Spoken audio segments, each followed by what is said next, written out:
नमस्कार दोस्तों, स्वागत है आपका रोहित जी पॉइंट पर। मैं रोहित विश्वकर्मा। आज बात करेंगे हम ये देखिए एंशिएंट हिस्ट्री का मास्टर वीडियो। इसमें आपको कुछ जो चीज़ें वे काफ़ी व्यापक रूप से समझने में आएंगे।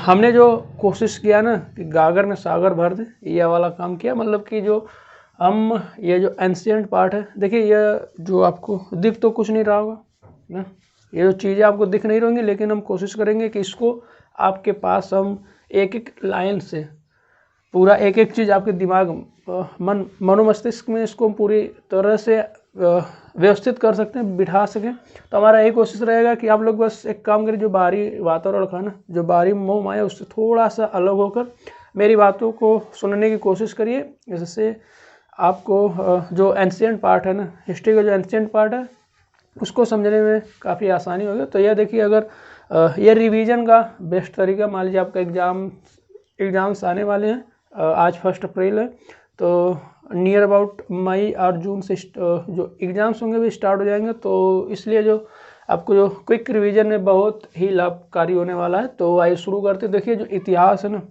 ये हम कहाँ से शुरू किए, तो देखिए हम इसको बनाने में ना एक एक पॉइंट को काफ़ी अंदर जाकर जब आप पढ़ेंगे इसको, अभी जब हम डिस्कस करेंगे इसके बारे में, तो आपको पता चलेगा कि एक एक पॉइंट को, जिसको लोग क्या करते हैं ना कि ईजिली छोड़ देते हैं, मतलब ऊपर ऊपर से पढ़ लेते हैं और उसको छोड़ देते हैं ना। तो हमने कोशिश किया है कि पूरा डेप्थ में जाकर जो चीज़ें हैं उसको बाहर लाई जाए, उसके बाद आपके पास रखा जाए ना।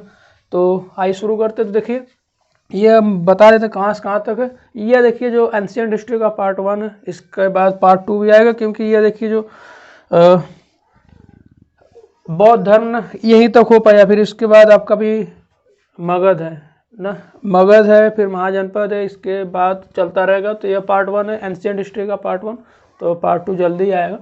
तो देखिए यह हम शुरुआत कहाँ से की है, तो जब से मानव की उत्पत्ति हुई है ना, तब से इसकी शुरुआत की है। तो देखिए है क्या चीज़, तो आपको पता होगा कि जो इतिहास है, इसके जनक कौन है, इतिहास के जनक का नाम आपको पता होगा।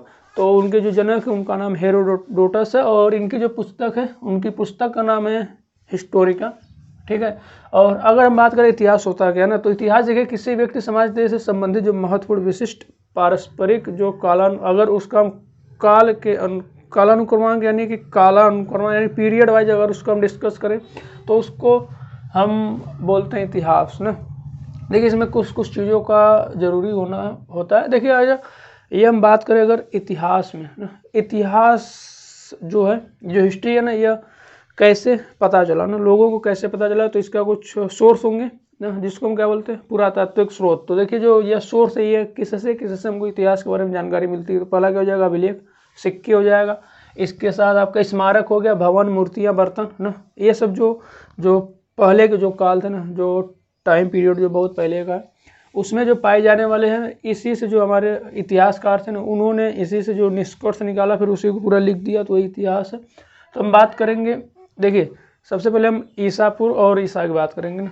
तो देखिए 0 आएगा, 0। देखिए जो ईसापुर होता है ना, वह ईसा मसीह के जन्म से पहले, तो जितना ईसापुर होगा माइनस में जाएगा पीछे। और जो ईस्वी है, ईस्वी यानी कि आप उसको BC और AC लिख सकते हैं, बिफोर क्राइस्ट और आफ्टर क्राइस्ट ना। तो देखिए जो क्राइस्ट यानी कि जो ईस्वी है, 0 का मतलब देखिए क्या है ना, कि 0 का मतलब जब ईसा मसीह जी का जन्म हो चुका है ना, तो उसके पहले की बात करेंगे तो माइनस में जाएगा पीछे। तो अगर उसमें आप बढ़ते जाएंगे ना, तो जब उसको आप बढ़ते जाएंगे, तो जो टाइम पीरियड है, जैसे मान लीजिए जैसे कि 400 BC1 यानी 400 ईसा पूर्व हुआ, तो अगर उससे 100 साल आगे जाएंगे तो कितना आएगा, 300 आएगा, 300 BC यानी 300 ईसा पूर्व। लेकिन अगर ईस्वी की बात करेंगे, अगर 300 ईस्वी है, अगर आप 100 साल आगे जाएंगे ना, तो वह होगा 400 ईस्वी। तो आई होप समझ गए होंगे कि जो पीछे का होता है ना, यानी जो ईसा पूर्व है, अगर उसमें आप बढ़ेंगे, तो अगर आप उसमें बढ़ रहे हैं तो जो टाइम पीरियड होगा वो घटता जाता है ना। तो इसका थोड़ा सा ध्यान रखिएगा। देखिए अब इस पर आते हैं, पुरातत्व विज्ञान। देखिए क्या होता है ना, पुरातत्व विज्ञान जो प्राचीन टीले व स्मारकों का उत्खनन करते हैं, उत्खनन यानी खोदना ना, तो प्राप्त वस्तुओं का कालक्रमिक ऐतिहासिक वर्णन करना। देखिए पुरातत्व विज्ञान यह एक विज्ञान की शाखा है ना, जिसके अंतर्गत क्या करते हैं, जो पुराने जो स्मारक हो गए या जो टीले हो गए, सबको खोदा जाता है, फिर उसके बाद उसका विवरण किया जाता है, मतलब वो कब कब टाइम पीरियड के है ना। बात करें अगर महापाषाण, महापाषाण आप लोग सुने होंगे, इसको मेगालिथ बोलते हैं। देखिए पहले एक बहुत पहले ना दक्षिण भारत में एक रीति था, रीति बोल सकते हो उसको। क्या करते थे ना कि दक्षिण भारत में 100 के साथ ना, दक्षिण भारत में क्या करते थे कि 100 के साथ जो मिट्टी के बर्तन आदि हथियार हो गए, मिट्टी के बर्तन हो गए, औजार हो गए ना, उनको जो कब्र है ना, उनको कब्र के साथ ही दफना दिया जाता था। तो इसी को महापाषाण बोलते थे। महापाषाण, पाषाण यानी, और उसके ऊपर क्या करते थे ना कि जो पत्थर है ना, जैसे मान लीजिए ढेर सारे पत्थर हो गए, तो जैसे कब्र के नीचे औजार बर्तन वर्तन के साथ दफना दिया गया। उसके बाद जो कब्र है ना, कब्र के ऊपर ऐसे पत्थर लगा दिए जाते थे पूरा लाइन से, तो उसको महापाषाण या मेगालिथ बोलते हैं। अब देखिए इसका ये जो काल का निर्धारण कब होता है, जैसे आपको कैसे पता चलता है कि हड़प्पा सभ्यता इतनी पुरानी है, सिंधु सभ्यता, ताम्रपाषाणकालीन सभ्यता इतनी पुरानी, तो उसके बारे में कैसे पता चलता है ना।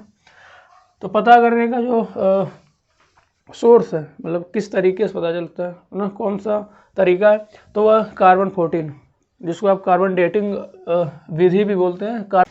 तो बात करेंगे हम कार्बन, रेडियो कार्बन डेटिंग की। देखिए इसमें होता क्या ना कि जो हमारा कार्बन 14 होता है ना, देखिए जो एटमॉस्फेयर होता है इसमें पाया जाता है नाइट्रोजन 14 है ना। ये जो सनरेज आती है, सनलाइट आती है, इससे क्या होता है कि जो हमारा नाइट्रोजन 14 होता है वह चेंज हो जाता है किसमें, कार्बन 14 में। और कार्बन 14 ऑक्सीजन के साथ मिलकर बनाता है हमारा कार्बन डाइऑक्साइड ना, CO2। तो ये देखिए जो कार्बन, देखिए जो कार्बन होता है इसके 3 आइसोटोप्स होते हैं, पहला कार्बन 12, कार्बन 13 और कार्बन 14 ना। तो जो हमारा कार्बन 14 होता है रेडियो एक्टिव होता है। तो रेडियो एक्टिव होने के कारण जब सांस, देखिए जो कार्बन 14 होता है, फिर फोटोसिंथेसिस द्वारा क्या होता है कि जो CO2 चला जाता है पेड़ पौधों में ना, जिसका हम सेवन करते हैं, फिर उसके अकॉर्डिंग, उसके साथ ना, उसके साथ हम पेड़ पौधों का सेवन करते हैं। जो CO2 था वह चला गया पेड़ पौधों में, पेड़ पौधों को हम खाते हैं, ठीक है। फिर वो आएगा हमारे अंदर आता है। तो फिर जब तक हम जिंदा रहेंगे तब तक खाते रहते, तो वो हमारे अंदर जमा होता जाता है ना। वहीं पर देखिए जब हम मर जाते हैं ना, तो फिर ये जो कार्बन 14 होता है चेंज होने लगता है नाइट्रोजन 14 में ना। तो फिर अगर हमको किसी भी टाइम पीरियड को पता करना कितनी पुरानी, तो जो अंतर आता है ना, डिफरेंस निकाल लेते हैं, उसके बाद पता चल जाता है कि कौन सी वस्तु कितनी पुरानी। तो यह हुआ हमारा कार्बन 14। समझ गए होंगे कि कैसे। तो इसमें जो मेन भूमिका निभाता है यह कार्बन 14 एक रेडियो एक्टिव होता है, एक कार्बन का आइसोटोप से। तो अब बात करेंगे सिक्कों की। देखिए जो सिक्के को अध्ययन को अब क्या बोलते हैं ना, तो सिक्के के अध्ययन को हम बोलते हैं मुद्रा शास्त्र या न्यूमिस्मेटिक्स बोलते हैं। और आपको बता देते पंच मार्क या आहत सिक्के आप सुनोगे। आहत यानी चोट पहुंचाना ना, पंच यानी जानते होंगे पंच मारना। तो यानी कि वे सिक्के जिस पर कोई भी लेख उपलब्ध ना हो, बस आकृति हो ना, कोई शेप हो, आकृति हो, तो उसको हम बोलते हैं पंचमार्क या आहत सिक्के। अब बात करेंगे हम सबसे पहले ना सिक्कों पर लेख व तिथियों का जो उत्कीर्ण करना कौन शुरू किया था ना, वो मतलब कि बनाना सिक्कों पर जो लेख और तिथियों का, तो ये लोग जो शुरू किए थे यूनानी लोग थे, सर्वप्रथम यूनानी लोग ही शुरू किए थे। अब बात करेंगे हम जो सर्वाधिक सोने के सिक्के कब चलन में आए थे, किसके शासनकाल में सर्वाधिक सोने के सिक्के आए थे। तो आपको पता होगा गुप्त शासक ना, गुप्ता डायनेस्टी में सबसे अधिक सोने के सिक्के आए थे। लेकिन बात करें अगर सर्वाधिक शुद्ध सोने के सिक्के की ना, देखिए दोनों में थोड़ा सा अंतर, एक सर्वाधिक सोने, एक सर्वाधिक शुद्ध सोना यानी प्योर गोल्ड। तो वह आए थे कुषाण शासक ना, कुषाण शासक में आए थे सर्वाधिक शुद्ध सोने के सिक्के। बात करेंगे सबसे अधिक शीशे के सिक्के किसके शासनकाल में चले थे, तो सबसे अधिक शीशे के सिक्के जो सातवाहन ना, देखिए आप इसको ऐसे याद कर सकते हैं, शीशा स और स।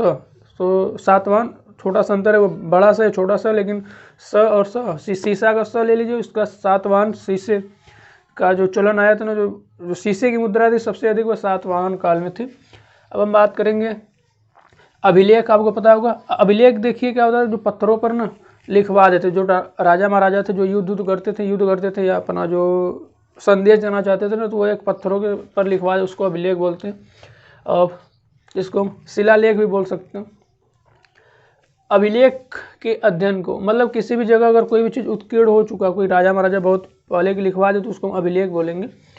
अब जरूरी नहीं कि वह शिलालेख यानी पत्थर ही हो ना, वो कहीं भी लिखवा सकते हैं, इवन कपड़े पर चमड़े कहीं भी लिखवा सकते हैं। तो बात करेंगे अभिलेख। तो अभिलेख का जो अध्ययन होता है इसको हम क्या बोलते हैं, तो इसको मतलब पुरालेख शास्त्र यानी एपिग्राफी बोलते हैं अभिलेख के अध्ययन को। बात करेंगे भारत के संदर्भ में ना, सबसे पहले जो भारत के संदर्भ में सबसे पहले जो अभिलेख प्राप्त हुआ तो मध्य एशिया के एक बोगास कोई नामक स्थान है वहाँ पर प्राप्त हुआ था, जिसमें आपको इंद्र हो गए, सोम हो गए और वरुण, मित्र, ये सब जो देवी देवताओं का वर्णन हुआ है तो सबसे पहले वहीं पर मिला था मध्य एशिया में बोगास कोई स्थान पर।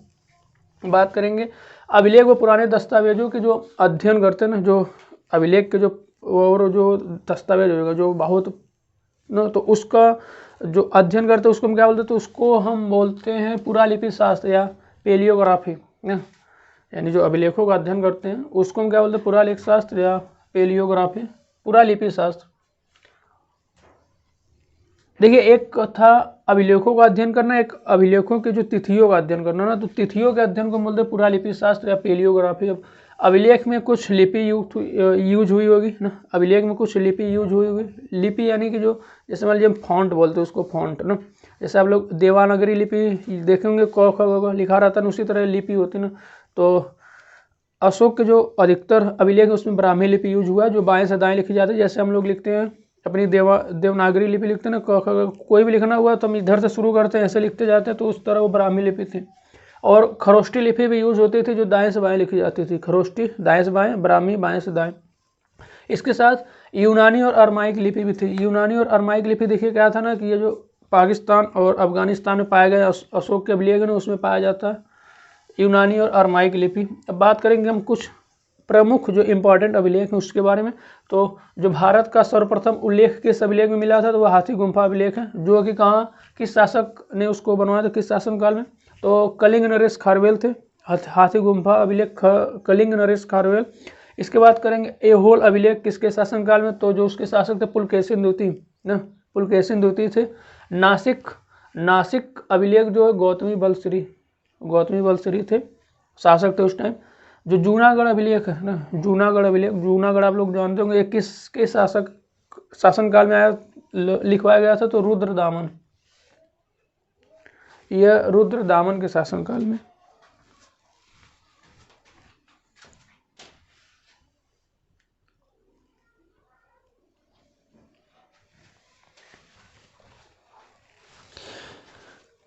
देखिए थोड़ा सा व्यवधान उत्पन्न हो गया, लाइट चल जा चुकी है, बट कोई नहीं, हम हैं थोड़ा सा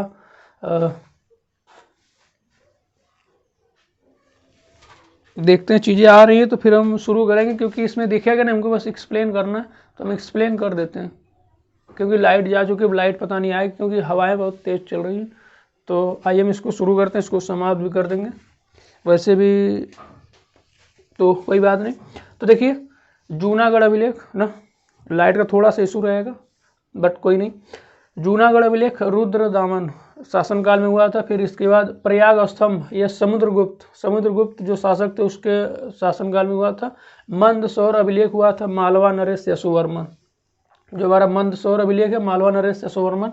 ग्वालियर का अभिलेख भोज राजा थे उसके शासनकाल में हुआ था। देवपाड़ा जो विजय सेन ना, देवपाड़ा विजय सेन के। और भीतरी व जूनागढ़ अभिलेख स्कंद गुप्त के शासनकाल में हुआ। तब बात करेंगे हम, देखिए जो मौर्योत्तर और गुप्त काल के जो अभिलेख थे ना, इसको संकलित किया गया जिसको हम बोलते हैं कार्पस इंस्क्रिप्शनम इंडिकारम। देखिए थोड़ा सा नाम टेढ़ा, कार्पस इंस्क्रिप्शनम इंडिकारम। तो ये जो मौर्य और मौर्योत्तर और गुप्त काल के जो अभिलेख उसको संकलित किया गया एक पुस्तक है। हड़प्पा व संस्कृति के मोहरों पर आते हैं, तो जो आपको पता होगा जो हड़प्पा की जो मोहरे थे, इसकी जो लिपि है ना, यह भाव चित्रात्मक थी, पिक्टोग्राफ थी, इसको अब तक पढ़ा नहीं जा चुका है।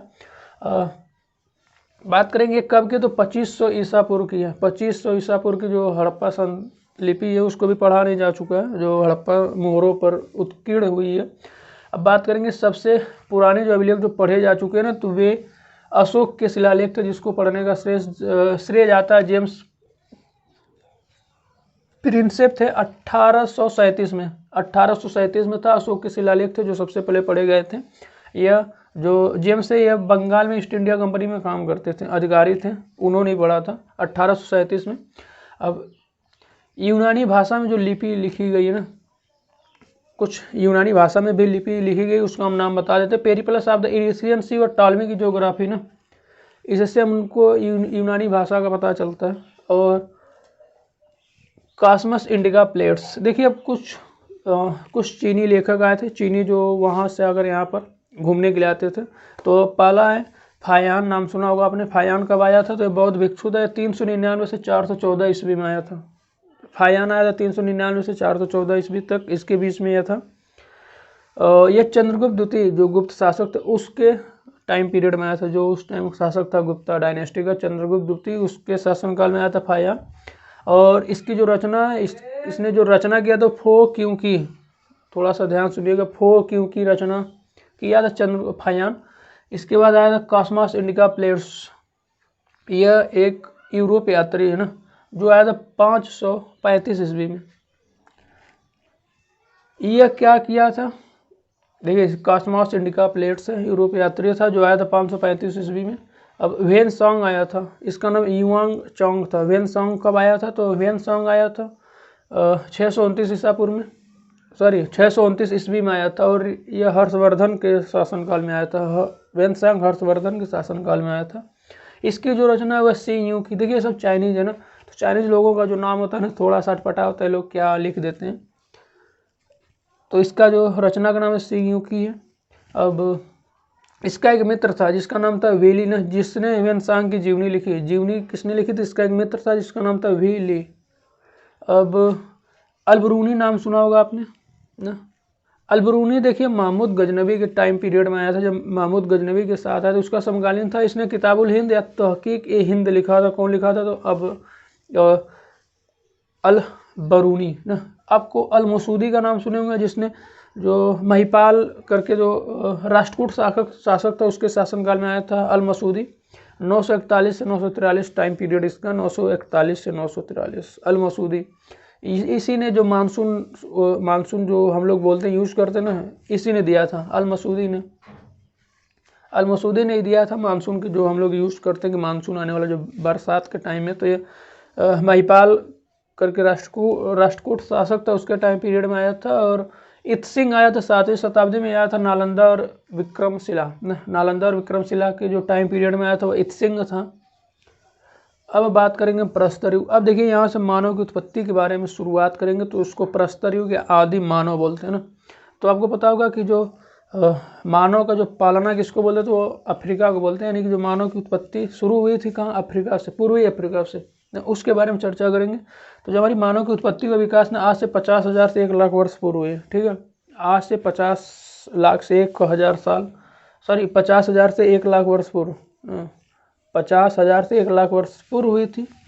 अब देखिए जो हमारा जो हम होमो सेपियंस यानी जो हम बने ना, यह एक नर मानव, मतलब एक जाति बोल सकते हैं जिसको बोलते हैं, यह नरवानर था ना, जिसमें आपको ढेर सारे आ जाएंगे। जैसे हम लोग का हुआ, इसमें आपको लंगूर, बंदर, गोरिल्ला, वनमानुष सब आ जाएंगे। प्राइमेट्स बोल सकते हैं उसको। तो इसकी जो प्राइमेट्स है ना, इसमें देखिए कुछ जो जानवरों का समूह होता है ना, ये बेसिकली इसमें आपका बंदर आ जाएंगे। लाइट आ गई, बंदर आ जाएंगे। और बंदर हो गए, लंगूर, गोरिल्ला, वनमानुष, उसी में हम लोग भी आते हैं। हम लोग की जो उत्पत्ति हुई है ना, जो हम लोग का विकास हुआ उसी से हुआ, प्राइमेट से। तो पहला आधुनिक जो मानव का विकास हुआ ना वो 80 लाख वर्ष पूर्व हुआ था, पूर्वी अफ्रीका में हुआ था। अब हम कुछ टाइम पीरियड बता रहे हैं जो मनुष्य थे ना वो कैसे कैसे पूरा बढ़ता गया। मनुष्य का विकास के बारे में बात करेंगे। तो सबसे पहला जो मनुष्य था वह देखिए आपको ऑस्ट्रेलोपिथेकस। देखिए जो ऑस्ट्रेलोपिथेकस था, थोड़ा सा नाम टेढ़ा मेढ़ा तो थोड़ा सा ध्यान से सुनिएगा। ऑस्ट्रेलोपिथेकस ये दक्षिण अफ्रीका में पाया, सबसे पहले उद्भव यहीं से हुआ था। फिर पूर्वी अफ्रीका, यहाँ जिंजानथ्रोपस यह पूर्वी अफ्रीका में था। इसके बाद जावा मानव है। जावा मानव आपको जावा जो इंडोनेशिया का एक द्वीप है। इसके बाद पेकिंग मानव कहाँ आया था? तो चीन में आया था पेकिंग मानव। इस सब एकदम लाइन से बता रहे हैं। सबसे पहले ऑस्ट्रेलोपिथेकस था जो दक्षिण अफ्रीका। इसके बाद जिंजानथ्रोपस था पूर्वी अफ्रीका। जावा मानव था, जावा में आया था। फिर पेकिंग मानव आया था चीन में, पेकिंग मानव चीन में आया था। इसके बाद निएंडरथल देखिए कहाँ आया था? जर्मनी में। निएंडरथल यह मानव का ही। पिल्ट डाउन मानव आया था इंग्लैंड में। फिर होमो सेपियंस लास्ट में आया था या पामीर में आया था। ना। होमोसेपियंस लास्ट में आया था, पामीर में आया था। तो ये सब पूरा उद्भव जैसे मान लीजिए विकास होता गया ना, तो जो पहले क्या जो मनुष्य था ना, ये वानर रूपी मनुष्य जो पहले पेड़ों पर रहता था, फिर उसके बाद नीचे उतरे, फिर धीरे धीरे ये लोग इधर उधर फैलना शुरू हो गया। आप 10,000 BC एक मूवी, उसको आप लोग देखिए, तो मानव की जो शुरुआत वो हिम युग से मानी जाती है। हिम युग यानी उस टाइम पूरा जो पृथ्वी था बर्फ से पूरा ढकी पड़ी थी। तो यहाँ होमोसेपियंस आ गए पामीर में ना। तो धीरे धीरे देखिए जब पेड़ों से उतरे ना, तो फिर इसके बाद अपनी टांगों पर खड़ा होना सीधा सीखा ना, फिर इसके बाद चलना शिकार करते थे। तो अब बात करेंगे पूरा पाषाण काल की। अब देखिए यहाँ से शुरू होता है पूरा पाषाण काल, इसको हम बोलते हैं पैलियोलिथिक। पूरा पाषाण काल को हम बोलते हैं पैलियोलिथिक। इसके बाद शुरू करेंगे तो देखिए एक महाराष्ट्र के कैबोरी नामक स्थान है ना, वहाँ के साक्ष्यों से जो तथ्य मिला ना, तथ्यों से मानव की जो भारतीय उपमहाद्वीप में जो उपस्थिति मानी जाती है, उसको मानी जाती है 14 लाख वर्ष पूर्व की। जो भारतीय उपमहाद्वीप यानी महाराष्ट्र के केबोरी नामक स्थान है, जहाँ पर भारतीय उपमहाद्वीप पर उपस्थिति 14 लाख वर्ष पूर्व मानी जाती है। बात करेंगे अब हम औजार की। तो देखिए जो पूरा पाषाण काल है ना, पूरा पाषाण काल के औजार देखिए, अब सीधी सी बात है कि अभी नए नए हैं ना, तो दिमाग उतना विकसित हुआ नहीं है, तो इनके जो औजार बेढंगे रहेंगे, मतलब टेढ़ा मेढ़ा एकदम अपरिष्कृत रहेंगे। और इनका जो काम था आखेटक यानी शिकार करना, खाद्य संग्राहक। इसको अब आखेटक और खाद्य संग्राहक काल बोल सकते हैं। आखेटक मतलब शिकार करते थे और खाद्यों का संग्रह करते थे। अब देखिए जो भारत में पूरा पाषाण काल का कोई भी जीवाश्म नहीं मिला है। भारत में पूरा पाषाण काल का कोई भी जीवाश्म नहीं मिला है। अब इसको हम पूरा पाषाण काल को 3 भागों में डिवाइड करते हैं, एक निम्न पूरा पाषाण काल, मध्य पूरा पाषाण काल और उच्च पूरा पाषाण काल। तो जो निम्न पूरा पाषाण काल है 5 लाख से 50,000 ईसा पूर्व है ना। इसमें आपको जो इंसान थे, जो मानव था, वह क्वार्टजाइट पत्थर का यूज करता था, क्वार्टजाइट पत्थर का। और इसका जो औजार का प्रयोग करता था, और जो औजार को यूज़ करते थे उसको हम हीमो इरेक्टस बोलते थे। होमो इरेक्टस जो औजार का यूज़ करते थे उसको होमो इरेक्टस बोलते थे। और बात करें सर्वप्रथम आग की खोज हो चुकी थी, जो चीन में एक स्थान है चाओ जो कोजियन गुफा, तो वहाँ पर आज आग की खोज के साक्ष्य मिलते हैं, हो चुके। लेकिन यहाँ पर जो आग का यूज ना वह निरंतर नहीं चलता था, मतलब यह जो चलन में नहीं आया था आग की खोज, लेकिन हो चुके थे चीन में चाओ जो कोजियन नामक स्थान है। इसके बाद बात करेंगे मध्य पूरा पाषाण काल की। तो ये 50,000 से 40,000 ईसा पूर्व है। 50,000 से 40,000 ईसा पूर्व मध्य पूरा पाषाण काल।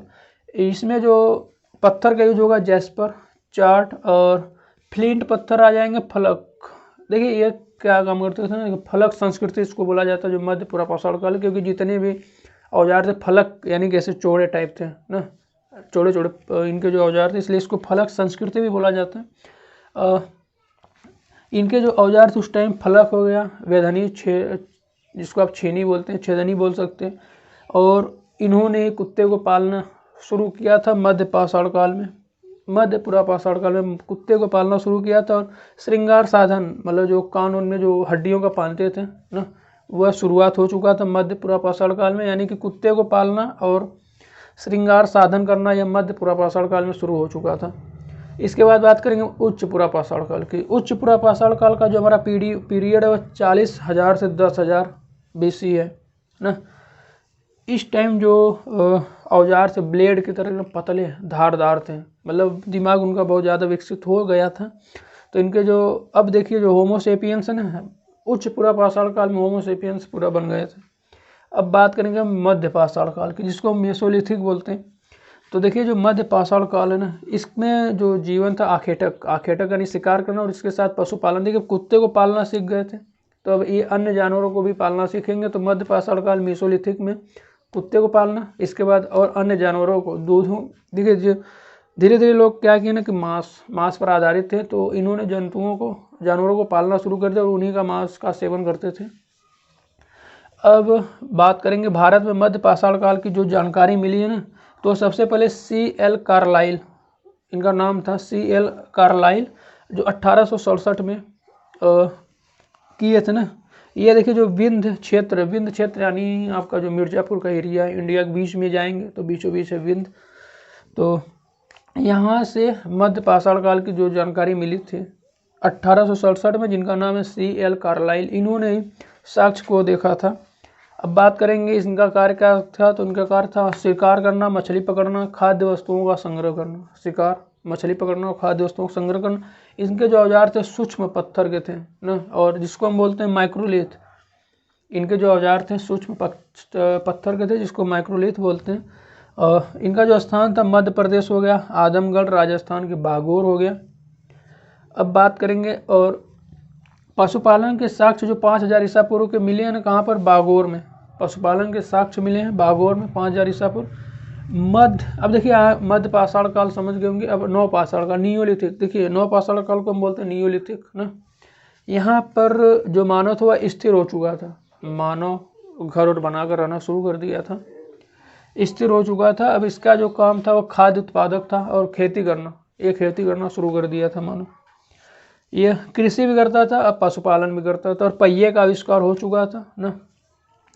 पहिए का आविष्कार के कारण, कृषि और पहिए का आविष्कार के कारण ना ये चक्के बनाए ना, तो मिट्टी ऐसे उसके फिर चक्के बनाकर, गाड़ी उड़ी बनाकर फिर ढोना से शुरू कर दिए। इनके जो औजार थे वो पालिशदार और पत्थर की कुल्हाड़ी, यानी पालिशदार थे और पत्थर की कुल्हाड़ी यूज़ करते थे ये औजार में। और प्राचीनतम साक्ष्य आपको मिल जाएंगे पाकिस्तान, बलूचिस्तान में मेहरगढ़ है, वहाँ पर प्राचीनतम साक्ष्य मिलते हैं कृषि के प्राचीनतम साक्ष्य आपको मेहरगढ़ में मिलेंगे, जो पाकिस्तान में। अब तांबे का सर्वप्रथम प्रयोग ना, तांबे का सर्वप्रथम प्रयोग हो चुका था। यह कहाँ पर मिला है, तो तांबे का सर्वप्रथम प्रयोग यह अतिरमपक्कम ना, अतिरमपक्कम मद्रास में एक स्थान है, वहाँ पर तांबे का सर्वप्रथम, वहाँ पर आपको तांबे की कुल्हाड़ी मिली थी। तो जो तांबे का सर्वप्रथम प्रयोग अतिरमपक्कम मद्रास में है, वह तांबे की कुल्हाड़ी मिली थी। और बात करेंगे मात्र देवी आप लोगों ने, यह हड़प्पा संस्कृति, ये देखिए सब प्राचीनतम साक्ष्य है ना, प्राचीनतम साक्ष्य। यह सब अभी मतलब कैसे इतिहास के बारे में जानकारी मिला उसके बारे में बात करेंगे।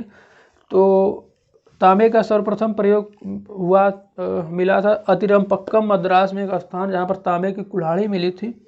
मात्र देवी मिला था हमको, जो मूर्ति है वो इनाम गांव, वहाँ पर बर्तन बनाने की कला और गेहूं की 3 किस्म, देखिए गेहूं की 3 किस्म और जौ की 2 किस्म हमको मिली थी। कहाँ से, मेहरगढ़ से। गेहूं की 3 किस्म और जौ की 2 किस्म, यानी मेहरगढ़ में हमको खेती के साक्ष्य मिल गए थे। अब बात करेंगे नवपाषाणकालीन स्थल ना, तो कुछ स्थल है नवपाषाणकालीन, उस पर हम डिस्कस करते हैं। तो बुर्ज होम कश्मीर में पड़ता है, यहाँ से आपको गर्तावास और कुत्ते के साक्ष्य मिले थे। कुत्ते का देखिए जो मालिक थे ना, उनके साथ कुत्तों को दफनाया गया था बुर्ज होम में, जो कि कश्मीर में। गर्तावास यानी ये बेसिकली जो घर है ना, ये ज़मीन के अंदर गड्ढा खोद कर बनाते थे, उसी में रहते थे, ऊपर से ढक देते थे। हमें लगता है कि जानवर, जो जंगली जानवर, उनसे बचने के लिए करते थे। फिर इसके बाद गुफक कराल ना, ये कश्मीर में, यहाँ पर इनको मिला था खेती, पशुपालन, हड्डी के औजार मिले थे, सुई मिले थे, हड्डी के सुई मिले थे यहाँ पर। गुफा कराल में हड्डी की सुई मिल गया, और सिलबट्टा भी मिला था। गुफा कराल में इनको सिलबट्टा मिला था, जो कि कश्मीर में पड़ता है। मेहरगढ़ देखिए बलूचिस्तान, पाकिस्तान का एक स्थान है। यहाँ पर इनको गेहूं की 3 किस्म और जौ की 2 किस्म मिली थी। सोचिए उस टाइम गेहूं की 3 किस्म और जौ की 2 किस्म यूज करते थे। महदहा उत्तर प्रदेश में पड़ता है। यहाँ पर इनको गोलाकार झोपड़ी मिल गई, गोलाकार झोपड़ी, मतलब पूरा जो शेप सिलेंडर में और ऊपर कोण की तरह था। तो यह, और यहाँ पर जौ, धान और पशुबाड़ा में मिला था। पशुबाड़ा यानी कि जिसको हम, जहाँ पर पशु लोग रहते हैं। कोल्डी हवा देखिए यूपी में पड़ता है ना, यूपी में, और ये 6500 ईसा पूर्व की है। यहाँ पर धान की खेती का प्राचीनतम साक्ष्य मिलता है। यह विश्व का सबसे प्राचीनतम साक्ष्य कहाँ है खेती का, तो कोल्डी हवा में विश्व का प्राचीनतम साक्ष्य 6500 ईसा पूर्व के। संगन कल्लू देखिए कर्नाटक में एक स्थान है, वहाँ पर इनको राख के टीले मिले थे संगन कल्लू में। चिरांद यानी बिहार में पड़ता है, यहाँ पर इनको हड्डी के उपकरण मिले थे, हिरन के हड्डी के उपकरण, चिरांद। और दावपली में देखिए इनको असम में पड़ता है, और यहाँ पर खेती और पशुपालन मिला था इनको।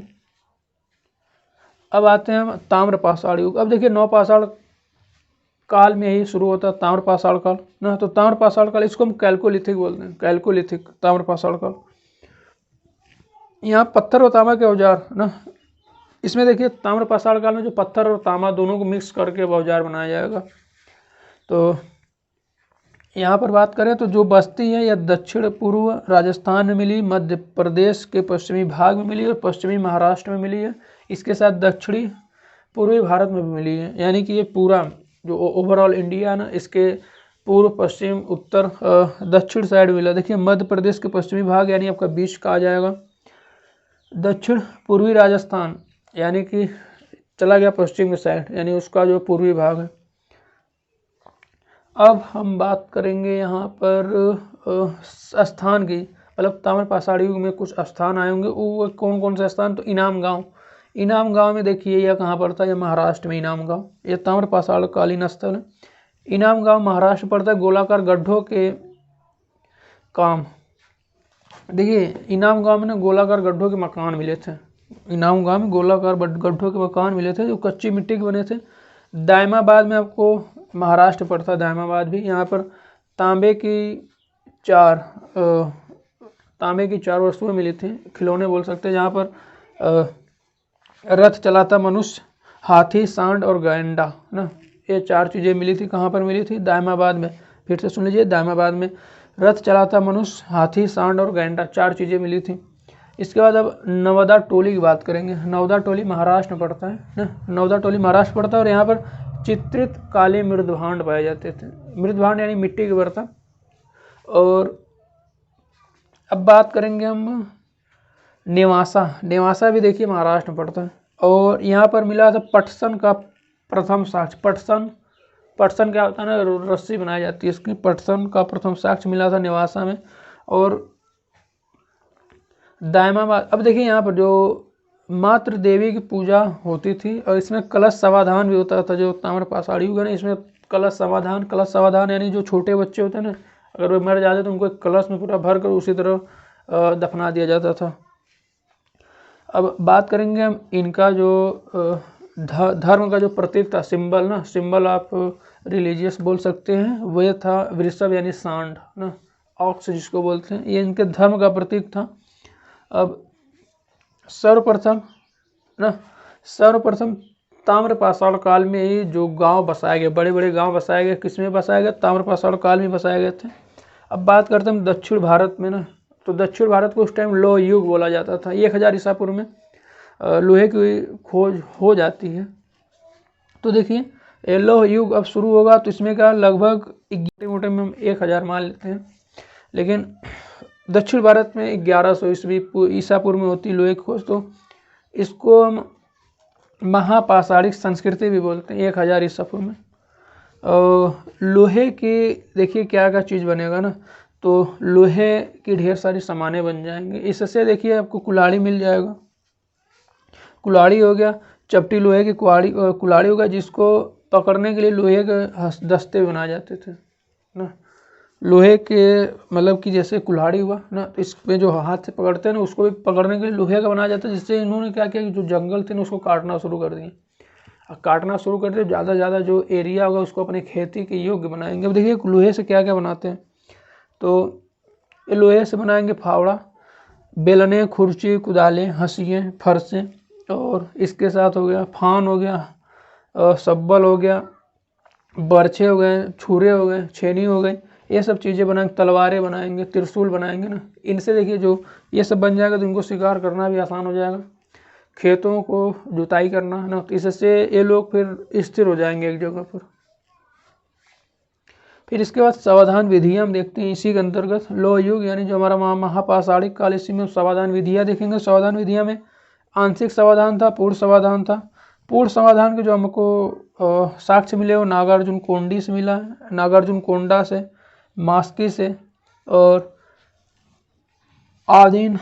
आदिचनल्लूर नाम है, आदिचनल्लूर। इसमें देखिए जो 100 को ना सिर व पैर को पश्चिम में करके दफनाया जाता था, सिर को पूर्व में और पैर को पश्चिम में करके दफनाया जाता था।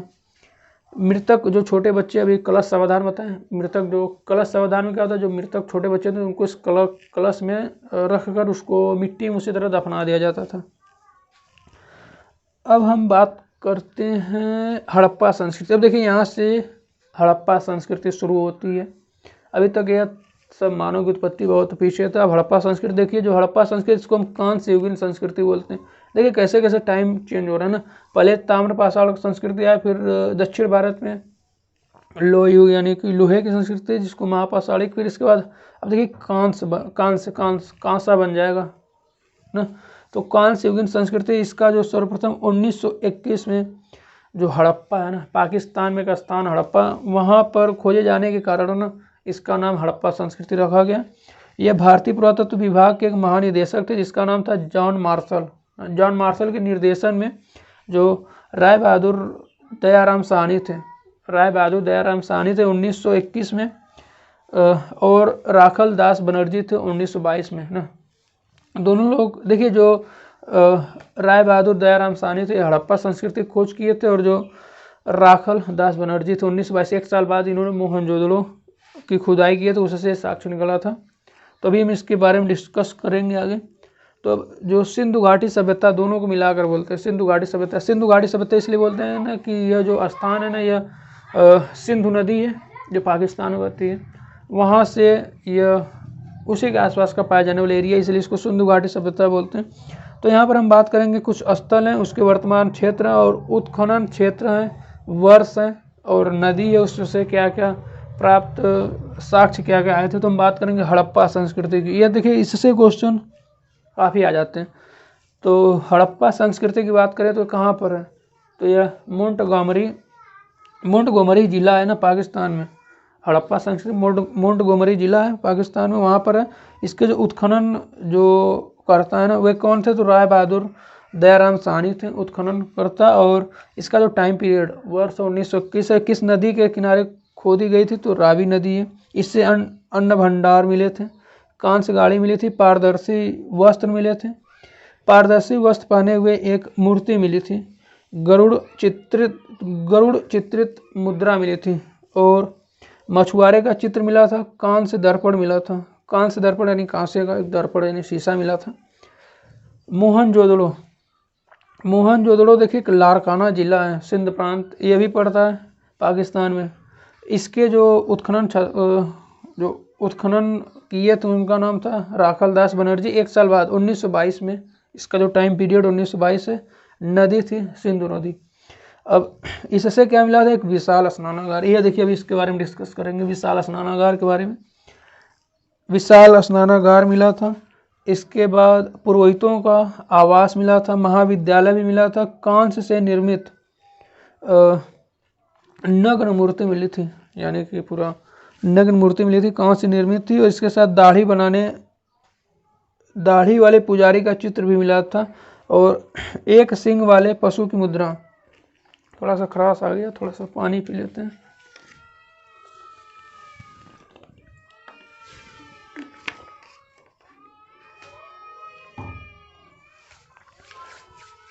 एक सिंग वाले पशु की मुद्रा भी मिली थी, एक सिंग वाले, जिसको हम एक सिंग वाले पशु की मुद्रा मिली थी। अब इसके बाद बात करेंगे लोथल।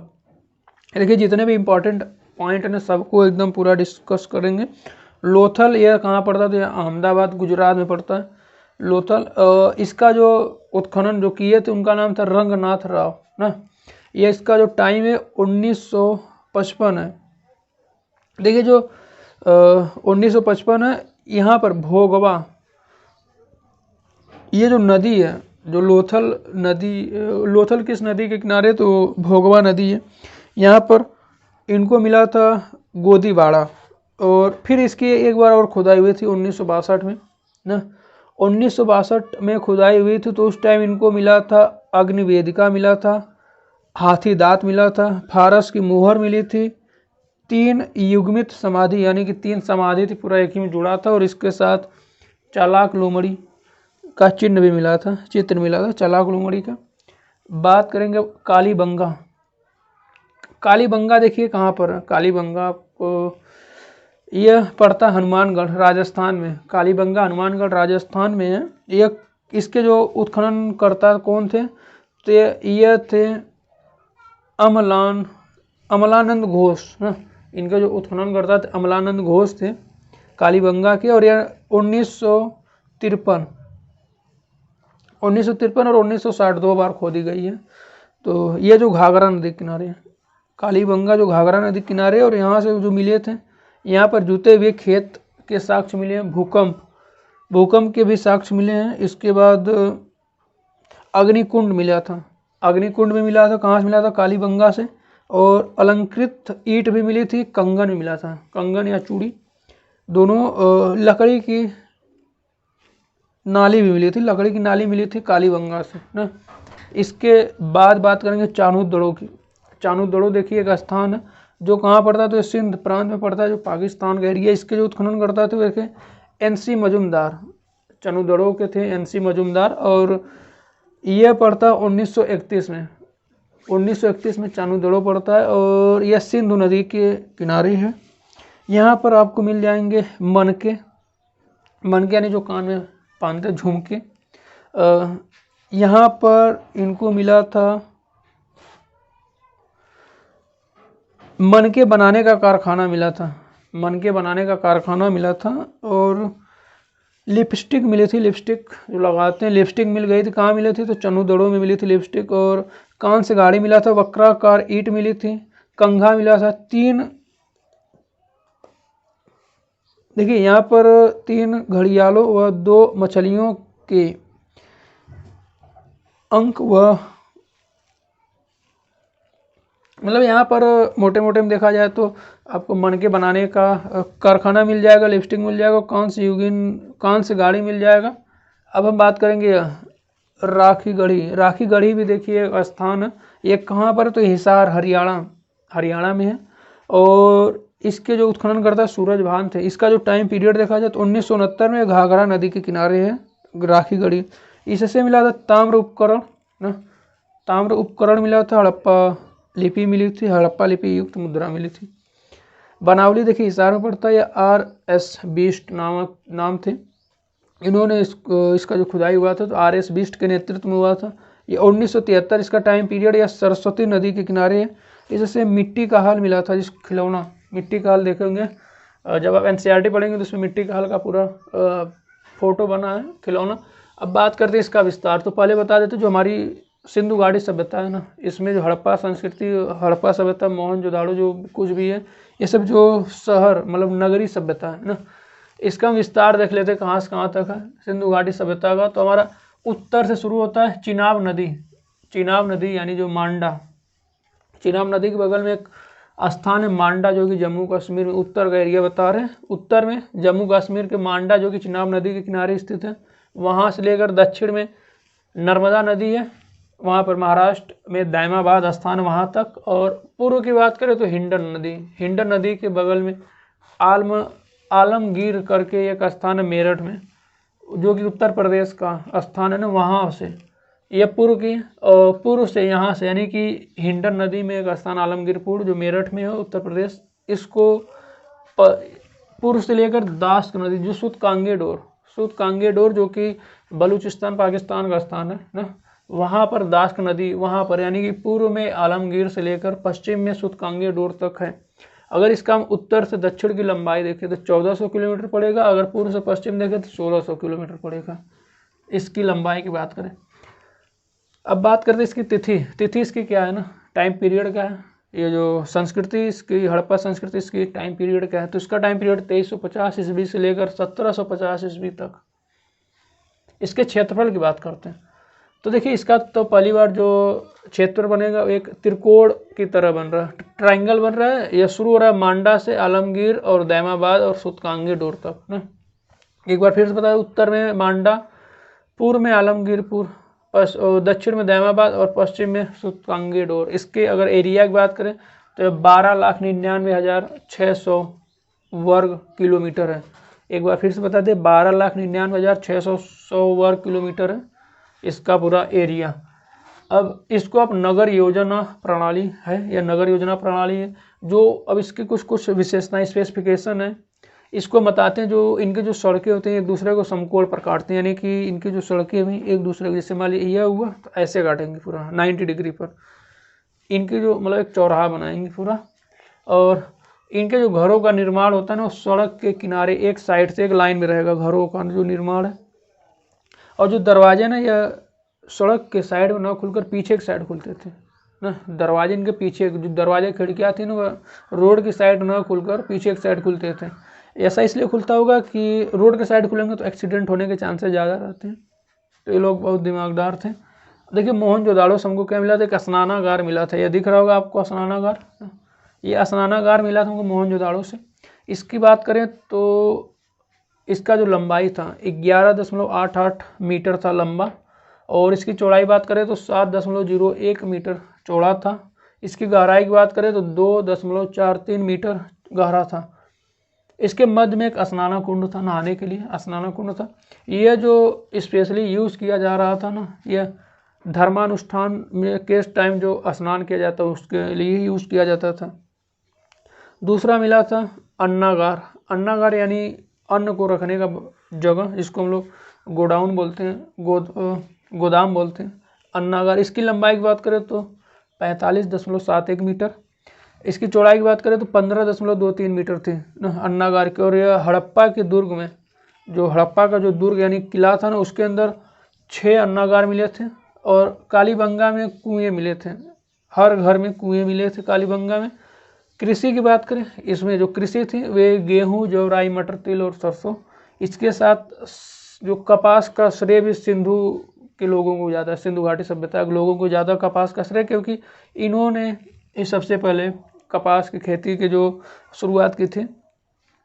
यूनान लोग इसे सिंडन बोलते थे, जो कपास है ना, कपास को यूनान लोग सिंडन बोलते थे। और यहाँ से देखिए गन्ना का जो साक्ष्य नहीं मिला, शुगर केन का कोई साक्ष्य नहीं मिला है, ईख का। और पशुपालन में लोग बैल गाय, भैंस, बकरी, भेड़, सुअर और कुबड़ वाला सांड इनका तो प्रिय था। कुबड़ वाला जो सांड था इनका बहुत प्रिय था। और इनका गैंडा का भी साक्ष्य मिलता है ना, एकमात्र स्थान जो आमरी में है वहाँ पर गैंडे का साक्ष्य भी इनको मिलता है। और बंदर, भालू, गैंडे का साक्ष्य भी मिला, लेकिन यहाँ पर शेर का कोई भी साक्ष्य नहीं मिलेगा, यहाँ पर शेर का कोई भी साक्ष्य नहीं मिलेगा। व्यापार की बात करते हैं ना, अब व्यापार की बात करते हैं तो व्यापार में देखिए पोत निर्माण यहाँ पर हो रहा था। नाव, मतलब जो व्यापार में पोत निर्माण और समुद्री व्यापार हो रहा था। इसकी पुष्टि कैसे होती है तो लोथल से प्राप्त, लोथल में एक गोदीबाड़ा नामक स्थान है ना, वहाँ से इसकी पुष्टि होती है, जो कि 2350 ईसा पूर्व में है। 2350 ईसा पूर्व में जो लोथल से एक स्थान है गोदीबाड़ा, वहाँ पर से इसकी पुष्टि होती है। बात करेंगे मेसोपोटामिया लेखों में, देखिए एक और तरीका पहचाने का ना, जो मेसोपोटामिया जो लेख थे ना, उसमें मेलुहा से व्यापार करने का मतलब उसमें लिखित था, मतलब उसमें उल्लेख हुआ है मेलुहा से व्यापार। मेलुहा उस टाइम हम सिंध का पुराना नाम था ना, मेलुहा सिंध का पुराना नाम था। और मेसोपोटामिया से जल व थल दोनों से व्यापार होता था ना, दोनों के साक्ष्य मिले। सामाजिक जीवन की बात करें, जो हड़प्पा संस्कृति थी, इसके सामाजिक जीवन की बात करें तो यह मात्र सत्तात्मक थी। यह देखिए किसके आधार पर कह सकते हैं कि जो संस्कृति थी वह मात्र सत्तात्मक थी, तो क्योंकि उस टाइम मात्र देवी की पूजा होती थी ना, उसके आधार पर हम कह सकते हैं। अब मनोरंजन के लिए देखिए लोग करते क्या थे, मनोरंजन के लिए लोग पासे के खेल, जानवरों को लड़ाते थे, इसके साथ ही नृत्य करते थे, शिकार करते थे। इनके जो देवता के बारे में बात करते हैं, देवता क्या थे तो इनके जो देवता थे पुरुष देवता। मुहर पर इनके देखिए जो मुहर थी उस पर एक चित्रित एक 3 सींग वाले सिर पर 3 सींग थी ना, वे देवता थे। और एक योगी जो पद्मासन यानी बैठा, एकदम सीधी अवस्था में पद्मासन में बैठा, और उसके चारों ओर एक हाथी है, एक बाघ है, एक गैंडा है, और आसन के नीचे एक भैंसा भी है। और इनके जो पैरों के पास 2 हिरन भी हैं, एक इधर ना, तो एक योगी मिला था। और पशुपति देवता ना, जिनको हम पशुपति देवता बोलते हैं, देखिए पशु इनके आसपास है तो इसलिए इनका नाम रख दिया गया पशुपति देवता। और इस टाइम जो लिंग पूजा भी होती थी। लिपि देखा जाए तो लिपि का जो सर्वप्रथम जो विचार व्यक्त किया था इनके जो लिपि पर ना, वह था अलेक्जेंडर कनिंघम, जो कि 1873 में विचार व्यक्त किया था। इसकी जो लिपि होती है ब्राह्मी लिपि है, जो कि पिक्टोग्राफ में है, भाव चित्रात्मक है, अभी तक पढ़ी नहीं जा सकी है। अब हाँ, इस टाइम देखिए जो सामान्यतः जो सिंधु लिपि ना दाएं से बाएं लिखी जाती थी। दाएं से बाएं यानी जैसे हम लोग लिखते हैं ना इसका उल्टा, यानी उर्दू इधर से दाएं से बाएं। अब बात करेंगे मापतोल। मापतोल कैसे करते थे ये लोग? 16 या उसके मल्टीपल में मापतोल करते थे। सब लोग मान लीजिए किलो में करते हैं ना, ये लोग 16 या उसके अपवर्तक या मल्टीपल में माप करते थे। जैसे मान लीजिए 16 का हुआ तो 16, 32, 48, 64 ऐसे 16 का पहाड़ा पढ़कर। डंडे से मापने के भी कुछ साक्ष्य मिले। डंडे से मापने का मतलब समझ रहे? डंडे से मापने का मतलब कि कांस्य के भी डंडे कुछ मिले, कांसे के डंडे ना, उस पर जो मापने के लिए जो पॉइंट पूरा लगा था। अब बात करते हैं यहाँ पर कांसे की नर्तकी की मूर्ति भी मिली है। जो देखिए कांसे की नर्तकी की मूर्ति मिली जो कि लुप्त हो चुकी मोम पद्धति पर भी आधारित है ना। जो कांसे की नर्तकी की मूर्ति जो मिली है ना वो लुप्त मोम पद्धति है, मतलब लुप्त हो गई है मोम पद्धति, उस पर आधारित थी। अब इसके लुप्त होने के कारण हम जानते हैं ना। लुप्त होने के कारण देखिए क्या है ना, तो लुप्त होने के कारण कुछ लोग तो कहते हैं कि जो सिंधु क्षेत्र में ना 3000 ईसा पूर्व के पास ना, 3000 ईसा पूर्व के पास बहुत तेज बारिश हुई ना। फिर उसके 1000 साल बाद यानी कि 2000 ईसा पूर्व ना में जो बारिश एकदम नहीं हुई, मतलब 3000 ईसा पूर्व में बारिश खूब हुई, फिर 2000 ईसा पूर्व में बारिश नहीं हुई। तो इसके कारण जो जलवायु में परिवर्तन हुआ, इसके कारण खेतों व पशुपालन पर डिस इफेक्ट पड़ा ना, प्रभाव पड़ा, दुष्प्रभाव पड़ा, जिससे वहाँ जो जनजीवन था धीरे धीरे खत्म हो गया। एक तो यह तरीका बताया गया रीजन है। दूसरा है कि जो बगल में रेगिस्तान है, थार का मरुस्थल आप लोग जानते होंगे गुजरात में, ये पूरा बढ़ता गया ना, जिसके कारण जो मिट्टी थी वो लवण युक्त हो गई और वहाँ पर उपजाऊ जो क्षमता वो कम हो गई। इसके कारण भी कुछ लोग मानते हैं। कुछ लोग ये मानते हैं कि ज़मीन में जो इनकी ज़मीन थी ना वह या धंस गई या तो ऊपर उड़ गई, जिससे पूरा पानी, बाढ़ का पानी उसमें इकट्ठा हो गया, जिसके कारण बाढ़ के कारण यह खत्म हो गई जो संस्कृति। और कुछ लोग कहते हैं कि भूकंप के कारण जो सिंधु नदी अपना मार्ग बदल दी, जिसके कारण यह पूरे सभ्यता को नष्ट कर दी ना। अब ऋग्वैदिक काल शुरू करते हैं यहाँ से।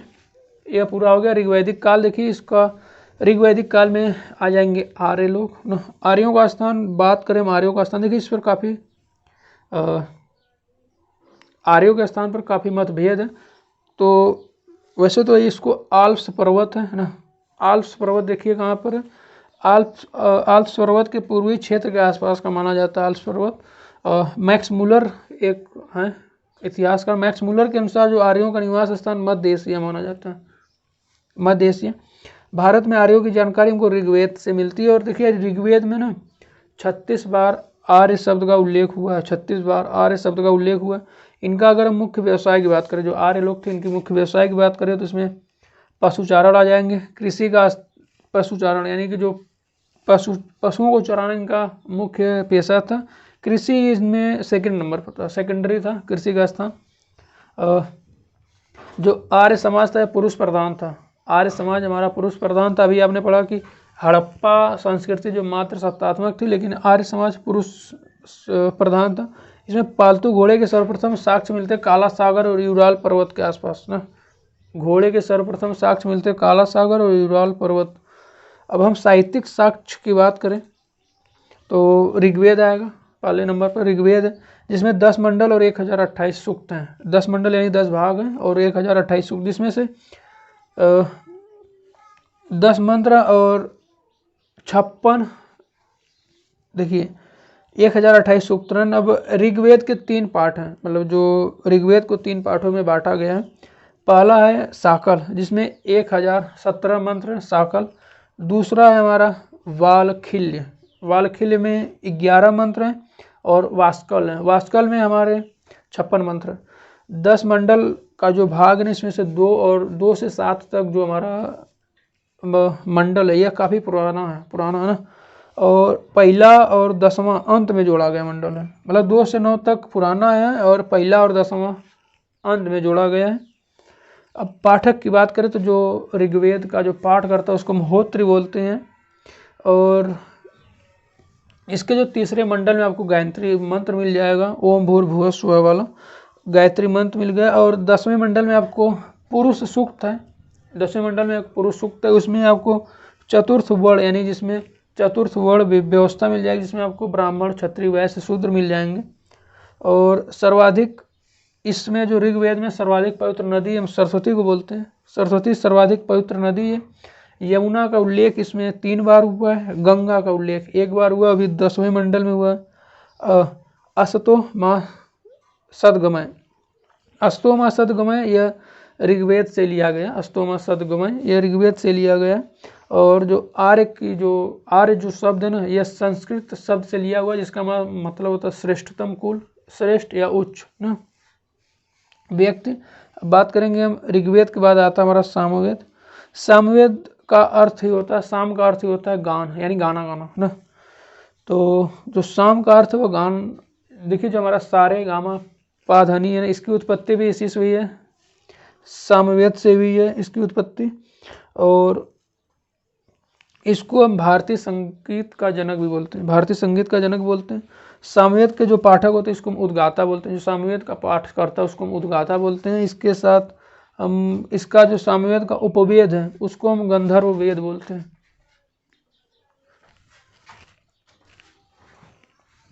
यह सामवेद का जो उपवेद है उसको हम गंधर्व वेद बोलते हैं। अब बात करेंगे हम यजुर्वेद की।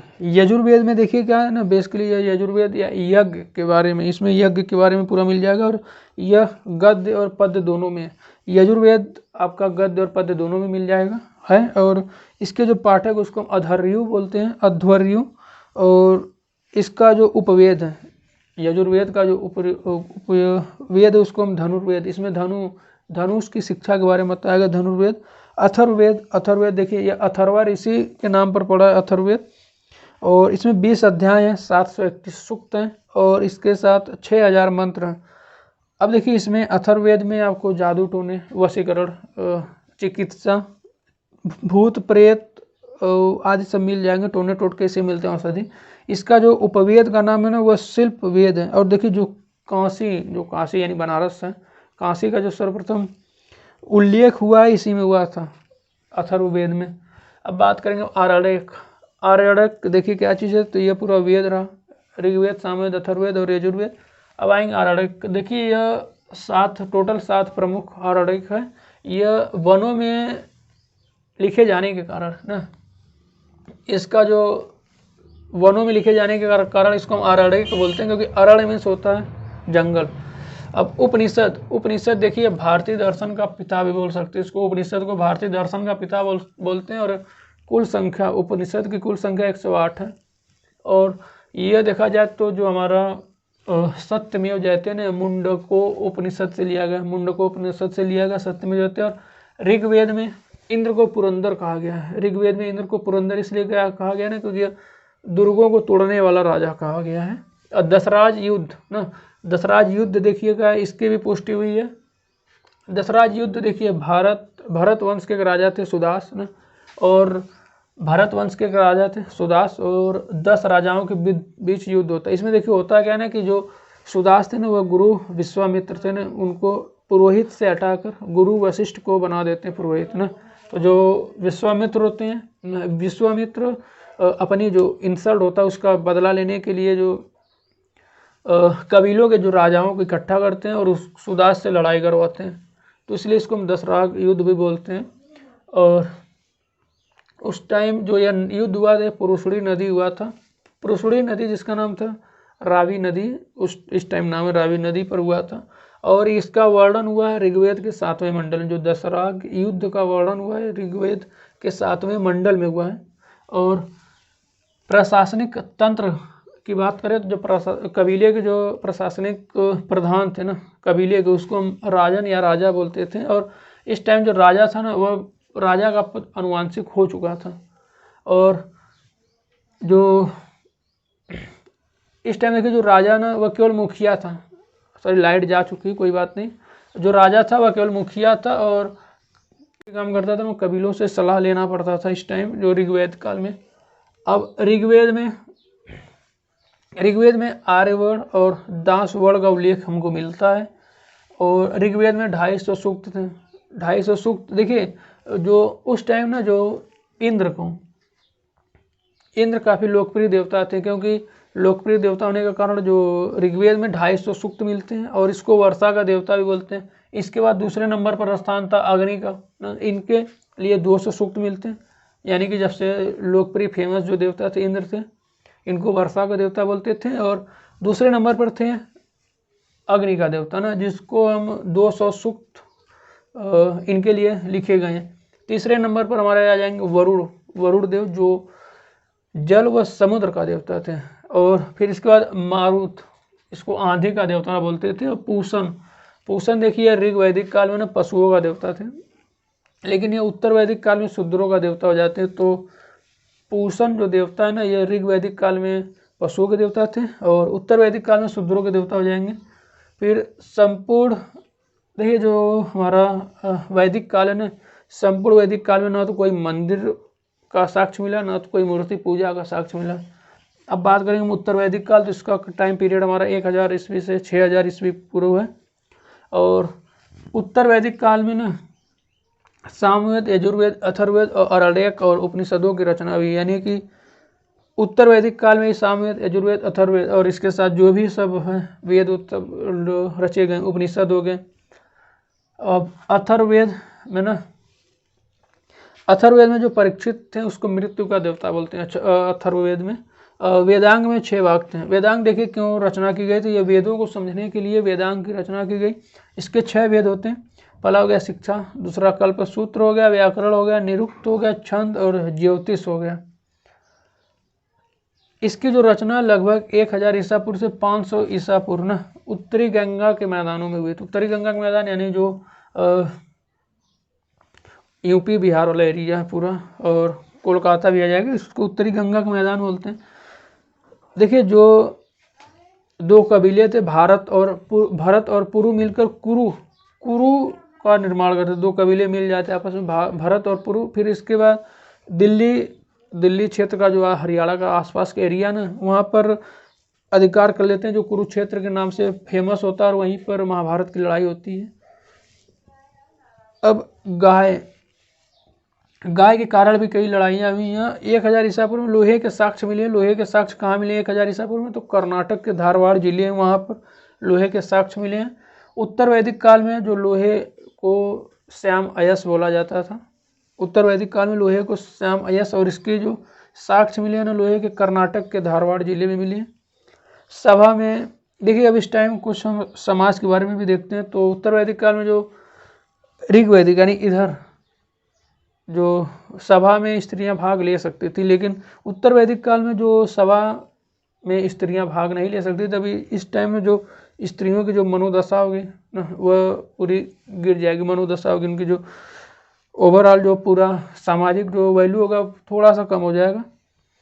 तो अब आएंगे हम, देखिए जो ऐतरेय ब्राह्मण ये में वर्णित शासन प्रणाली है, उसको हम थोड़ा सा देखते हैं। मतलब कि क्या कहा जाता था ना, क्या कहा जाता था उसको हम देखते हैं। तो दिशा बात करते हैं ना, जो हमारे राजा थे उनको हम क्या कहते थे? तो दिशा हो गया, क्षेत्र हो गया, शासक और एक। देखिए जो पूर्व साइड है ना, उस क्षेत्र को हम क्या कहते थे? जो पूर्व साइड वाला, जैसे मान लीजिए हमारा 7 सिस्टर्स हो गए, असम हो गया, वो सब एरिया पूर्व वाला, तो उस टाइम उसको हम साम्राज्य बोलते थे क्षेत्र को, और उसके शासक को सम्राट बोलते थे। और यज्ञ, कौन सा यज्ञ कराते थे? तो वाजपेयी यज्ञ कराते थे। और बात करें पश्चिम के साइड वाला, पश्चिम के साइड के क्षेत्र को हम बोलते थे स्वराज ना, पश्चिम के साइड के क्षेत्र को हम स्वराज बोलते थे। और उस टाइम के जो शासक थे उसको हम स्वराट बोलते थे। और जो यज्ञ थे, उस यज्ञ को कौन सा यज्ञ कराते थे? तो पुरुष मेध यज्ञ कराते थे। यानी पश्चिम के साइड वाले लोग अश्वमेध यज्ञ कराते थे। उत्तर के साइड वाले जो साम्राज्य था, क्षेत्र था, उसको हम बोलते थे वैराज्य। उत्तर वाला साइड ना, उसको वैराज्य बोलते थे। और उसके जो शासक थे उसको विराट बोलते थे। और उस टाइम जो वहाँ पर यज्ञ कराया जाता था उसको पुरुष मेध यज्ञ कराया जाता था। फिर दक्षिण के साइड वाले को हम भोज बोलते थे। दक्षिण वाले को, जो दक्षिण वाला एरिया, उस क्षेत्र को हम भोज बोलते थे। वहाँ का जो शासक को हम भोज बोलते थे। और वो जो यज्ञ कराता था उसको सर्वमेध यज्ञ कराता था। जो मध्य वाला एरिया ना, जैसे मध्य प्रदेश हुआ और छत्तीसगढ़, ये सब जो एरिया हुआ, यहाँ पर जो क्षेत्र था उसको हम राज्य बोलते थे, और उसके जो शासक थे उसको हम राजा बोलते थे, और यह राजसूय यज्ञ कराता था, राजसूय यज्ञ। अब बात करते हैं हम राजसूय यज्ञ। देखो क्या चीज़ है, तो जो राजसूय यज्ञ कराता था ना, ये यज्ञ कराने वाले को 24, जो यज्ञ कराने वाले जो पुरोहित थे ना, इनको 24,000 गायें दान में देता था। और जो अश्वमेध यज्ञ कराते थे ना, देखिए अश्वमेध यज्ञ क्या हुआ कि एक घोड़ा छोड़ा जाता था, कोई भी राजा हुआ ना, तो पूरा जो आस पड़ोस के जो राज्य ना, इनके जो राज्य से पूरा होकर जाएगा, तो जो आसपास के जो राजा उसको पकड़ेंगे घोड़े को, तो उससे युद्ध करना पड़ता था ना। तो तकरीबन 45,000 सेनाएं जो घोड़े के साथ चलती थी, 4500 सेनाएं जो है घोड़े के साथ चलती थी, और उसके साथ युद्ध होता था। अगर जिसके राज्य से वह गुजरता था घोड़ा, तो वह जो जिसका घोड़ा रहेगा उस राजा का वह अधीनता स्वीकार करता है ना। तो इसमें देखिए होता क्या था कि साल के अंत में जो घोड़ा छोड़ा जाता था ना, उस घोड़े की बलि दी जाती थी। और जो यज्ञ चलता था वो 3 दिन तक चलता था ना। तो जो घोड़े की बलि वह राजधानी में ला कर दी जाती थी, और यह यज्ञ 3 दिनों तक चलता था। आप लोग को पता होगा कि रामायण देखेंगे तो उसमें भी जो राम जी जो घोड़े छोड़ते हैं ना, तो फिर लड़ाई होता है, जो लौ और कुश पकड़ रहे थे, तो उसमें भी लड़ाई होता है। सामाजिक संगठन देखिए इस टाइम, तो जो उत्तर वैदिक काल में जो समाज था वो 4 भागों में विभक्त हो चुका था, क्षत्रिय ब्राह्मण क्षत्रिय वैश्य शूद्र ना। तो इसमें तो जो 3 लोग थे ऊपर के, ब्राह्मण क्षत्रिय वैश्य, इन तीनों लोग को अभी आएगा संस्कार, उपनयन संस्कार होता, 16 प्रकार के संस्कार होते, उनको लेने का और वेद ग्रंथ पढ़ने का अधिकार था। लेकिन जो शूद्र लोग थे ना, इनकी दशा काफ़ी बहुत दयनीय हो चुकी थी इस टाइम। अगर राजनीतिक संगठन की बात करें ना, राजनीतिक संगठन यानी कैसा उनका ढांचा था ना, तो बात करेंगे हम कुल परिवार। तो देखिए इनका जो सबसे निम्नतम इकाई थी वह कुल या परिवार था। परिवार यानी फैमिली हो गया। इसके बाद पूरे जो फैमिली को मिलाकर क्या बनाया गया, ग्राम, ग्राम यानी विलेज बनाया गया। फिर जो विलेज को मिलाकर वंश या विश्व बनाया गया, जिसको हम लोग इस विश्व या वंश बोलते हैं। और इसके बाद जन बनाया गया, जन यानी जनपति, या विश्व को आप डिस्ट्रिक्ट वो भी बोल सकते हैं। आज के टाइम मतलब आज के समय के अकॉर्डिंग विश्व या वंश को हम डिस्ट्रिक्ट बोल सकते हैं, जिला बोल सकते हैं, और जन यानी आप राज्य बोल सकते हैं। तो देखिए कुल परिवार, फिर इसके बाद कुल परिवार को मिलाकर ग्राम बना, ग्राम और पूरे ग्राम को मिलाकर विश्व या वंश बनाया गया, वंश को मिलाकर जन बनाया गया। अब जो इसके प्रमुख देखिए, जो कुल या परिवार का जो प्रमुख रहेगा उसको हम कुलप बोलते थे, ग्राम को ग्रामीणी, विश्व या वंश के जो प्रमुख थे ना उसको हम विस्पति बोलते थे, और जन का जो प्रमुख होता है तो उसको हम जनपति बोलते हैं। और अगर कुल परिवार में देखा जाए तो एक ही खून यानी एक ही रक्त समूह के सभी लोग थे, और परिवार में देखा जाए तो एक ही रक्त समूह के सभी लोग हो जाएंगे। ग्राम में देखा जाए तो अनेक परिवारों का समूह हो जाएगा। विश्व या वंश में देखा जाए तो कई ग्रामों का समूह हो जाएगा, और जन में देखा जाए तो कई वंशों का समूह हो जाएगा। वंश या विश्व बोलिए। और इसमें देखा जाए तो हमारा जो कुल था, यह लघुत्तम इकाई, सबसे छोटी इकाई, निम्नतम इकाई कुल थी, और सबसे बृहत्तम यानी लार्जेस्ट जो यूनिट था वह था हमारा जन ना। 16 प्रकार के प्रमुख संस्कार होते हैं, जिसमें से ब्राह्मण क्षत्रिय वैश्य शूद्र को ये जो संस्कार करने की अनुमति थी, और शूद्र को यह संस्कार करने की अनुमति नहीं थी। संयुक्त परिवार ना, यहाँ इस टाइम देखिए उत्तर वैदिक काल में एक और इम्पॉर्टेंट था संयुक्त परिवार ना। इसमें 3-4 पीढ़ी से जो परिवार पूरा एक साथ रहते थे, 3-4 पीढ़ी के सदस्य एक साथ रहते थे, और इसके साक्ष्य भी मिले हैं।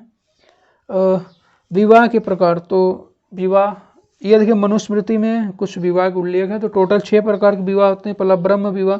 तो ब्रह्म विवाह में देखिए क्या होता है ना कि दहेज सहित उसी श्रेणी के जो पुरुष व स्त्री के साथ विवाह होता था, दहेज के साथ। इसके साथ दूसरा देव विवाह ना, तो देव विवाह देखिए जो यज्ञ करता जो पुरोहित थे तो उसके साथ जो विवाह होता था उसको देव विवाह। इसके बाद आर्ष विवाह। देखिए आर्ष विवाह क्या होता था ना कि कन्या का पिता होता था ना, वर पक्ष को एक जोड़ी बैल और गाय देता था, यह आर्ष विवाह होगा। प्रजापत्य विवाह देखिए क्या था, प्रजापत्य विवाह ना, प्रजापत्य विवाह हुआ बिना दहेज के विवाह। और गंधर्व विवाह क्या हुआ कि माता पिता की इच्छा के बिना गुप्त विवाह करना गंधर्व विवाह हुआ। गंधर्व विवाह यानी आज का जो लव मैरिज है।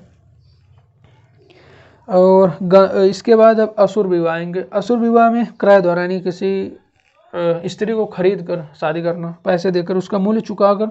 राक्षस विवाह ना, कन्या का अपहरण कर बलपूर्वक विवाह करना राक्षस विवाह हुआ। और एक हुआ पैशाच विवाह। पैशाच विवाह यानी कन्या को भगा कर जब वह मतलब सचेत न हो, जब वो सचेत यानी अपनी चेतना में ना हो तो उस टाइम विवाह करना। जैसे मान लीजिए वह किसी नशीले पदार्थ को पिला खिलाकर या कुछ या सोई हो उस टाइम विवाह करना, तो उसको हम पैशाच विवाह बोलते हैं।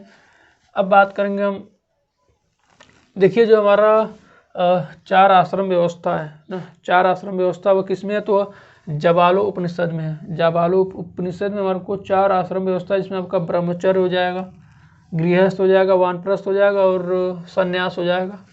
तो ब्रह्मचर्य देखिए 1 से 25 साल तक ब्रह्मचर्य चलता है, इसके बाद गृहस्थ 25 से 50 साल तक, इसके बाद वानप्रस्थ यानी 25 से 75 साल तक, इसके बाद 75 से 100 साल तक हमारा संन्यास चलता है।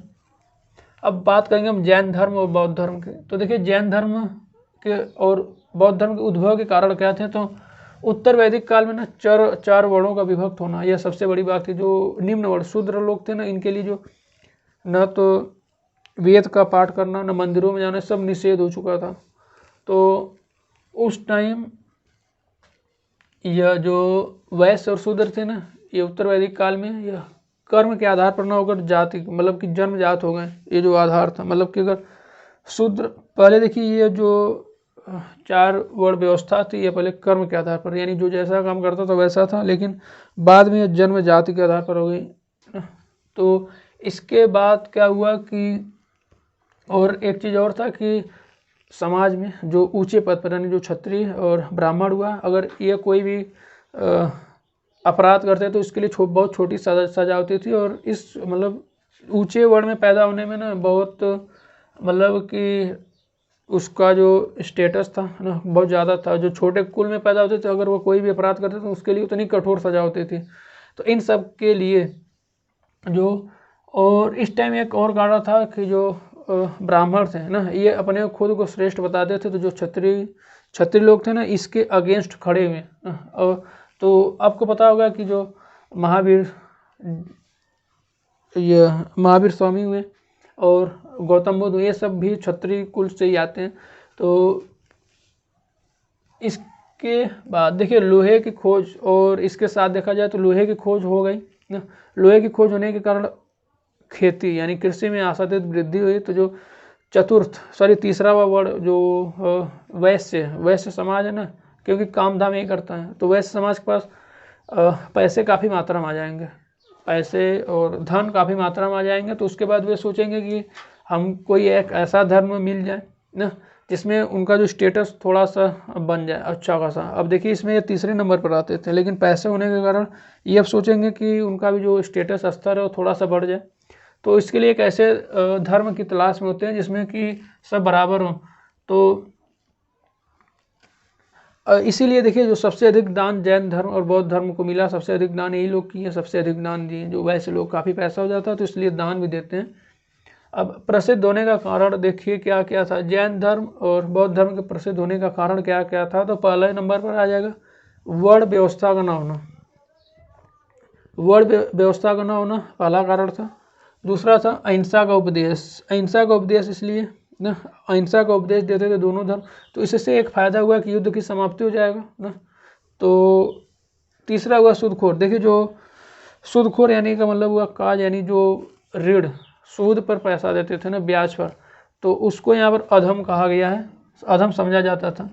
और जो जैन और बौद्ध जो भिक्षु थे ना इनको ज़्यादा धन इकट्ठा करने या विलासिता का जीवन त्याग करने का आदेश दिया जाता था। अब आते हैं हम बात करते हैं वर्धमान महावीर जैन संप्रदाय यानी जैन धर्म के बारे में। तो देखिए जो जैन है ना ये संस्कृत शब्द के जिन शब्द से बना है। जैन शब्द हमारा संस्कृत शब्द के जिन शब्द से बना है, जिसका अर्थ ही होता है विजेता, विजेंद्री, यानी जो अपनी इंद्रियों पर जीत लिया हो और जैन धर्म के जो अधिष्ठाता होते हैं उसको हम तीर्थकर बोलते हैं, अधिष्ठाता तीर्थकर बोलते हैं। टोटल 24 तीर्थकर हुए हैं, सबसे लास्ट में होते हैं महावीर। तो कुछ तीर्थकर के नाम हम बता देते हैं। प्रथम जो तीर्थकर थे उनका नाम था ऋषभदेव या आदिनाथ अरिष्टनेमी नाम था इनका।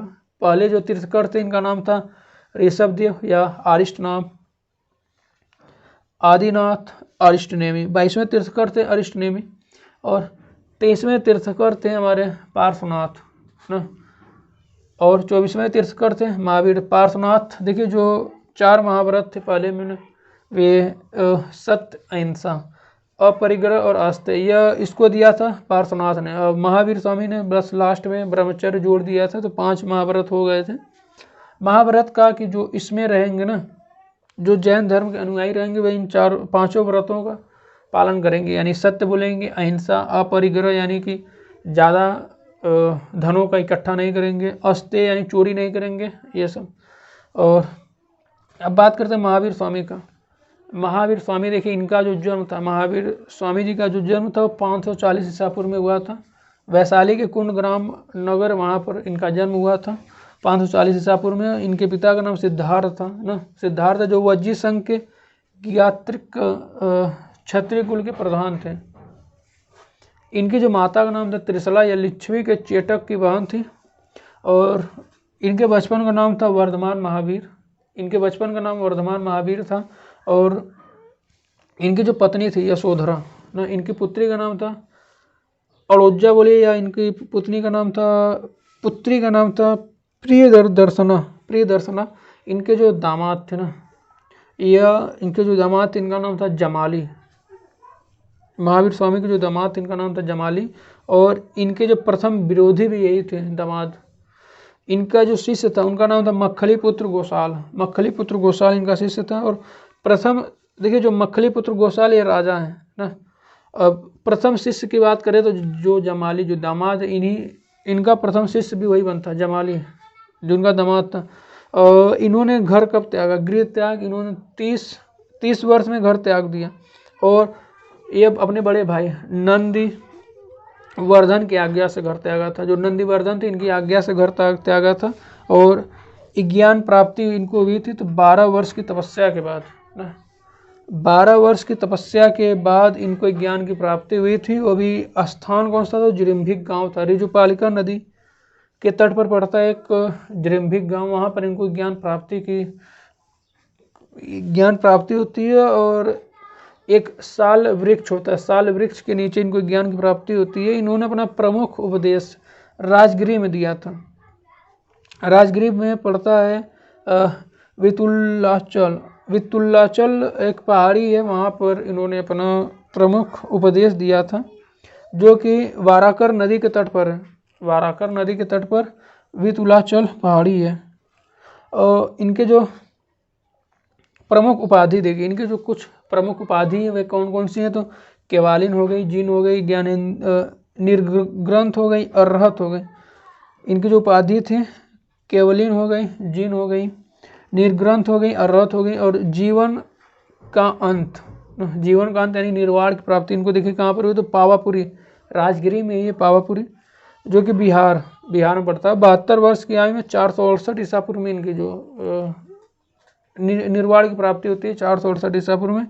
अब जैन धर्म के कुछ सिद्धांत की बात करते हैं तो इनके देखिए जो सिद्धांत है अहिंसा, सत्य, अस्तेय, अपरिग्रह और ब्रह्मचर्य। देखिए जो ब्रह्मचर्य था ये लास्ट में महावीर स्वामी जी जोड़ते हैं, बाकी जो चारों है ना ये पहले से पार्श्वनाथ ने बोला था।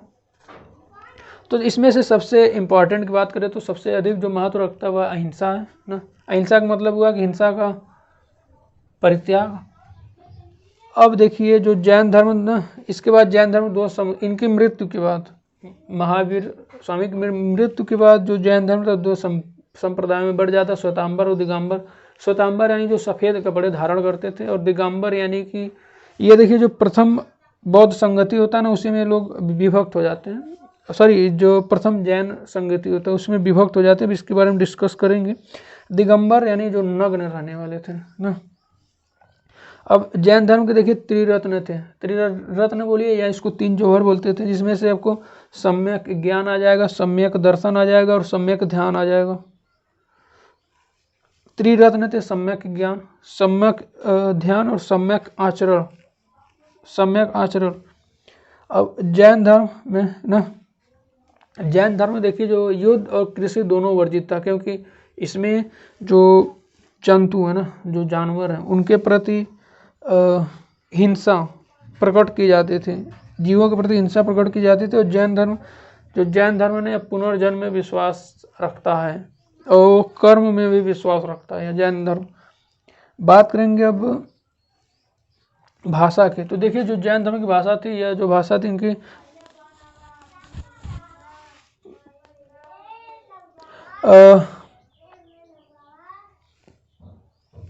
प्राकृत भाषा थी, इनकी जो जैन धर्म की भाषा थी।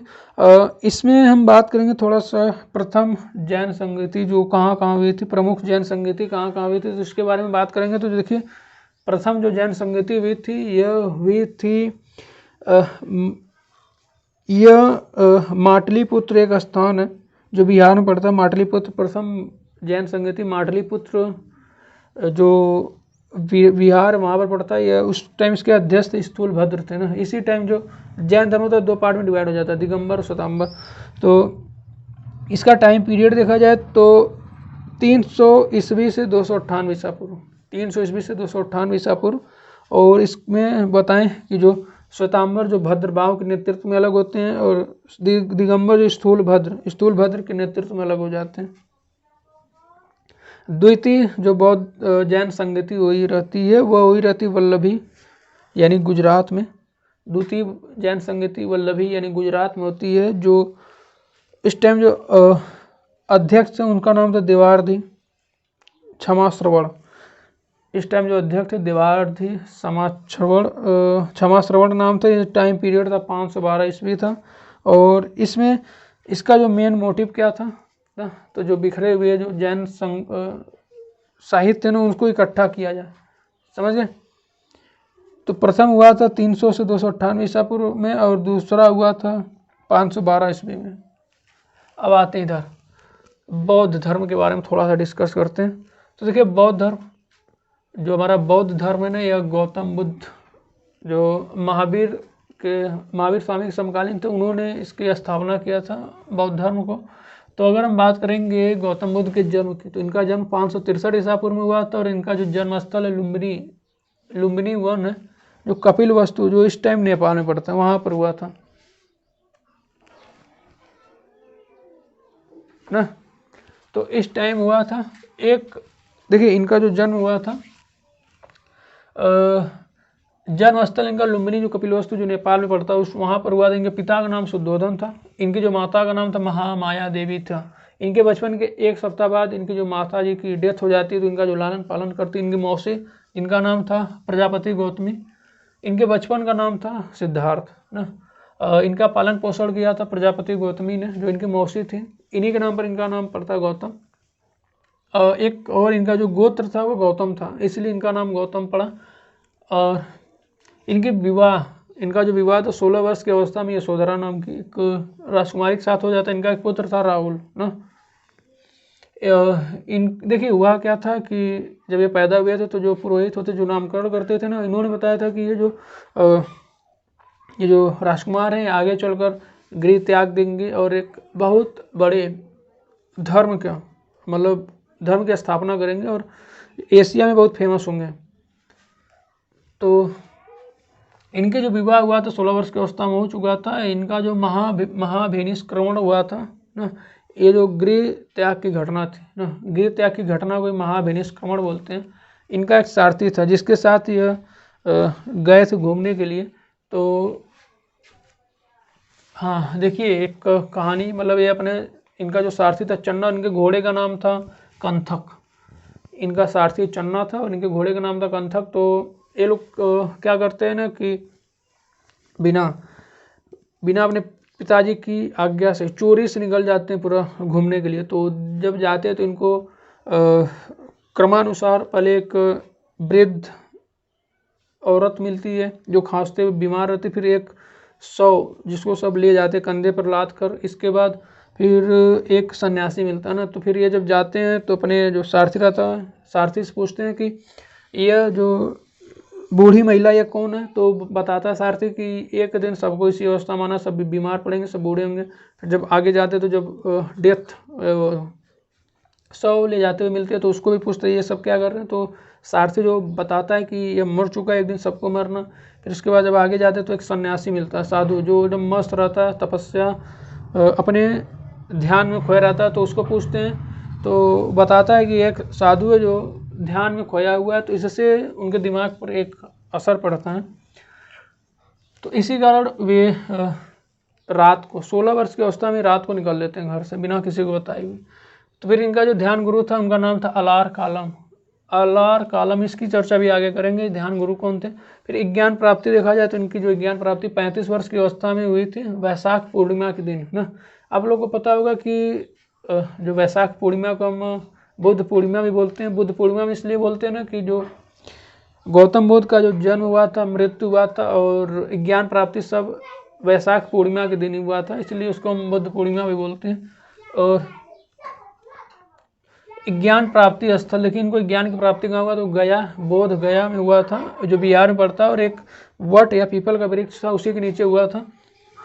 इन्होंने प्रथम उपदेश कहाँ दिया था, तो इनका प्रथम उपदेश सारनाथ यानी ऋषिपत्तनम में दिए थे, बनारस में पड़ता है। काफ़ी अच्छा है, जाएंगे तो काफ़ी शांति मिलती है, हम गए हैं।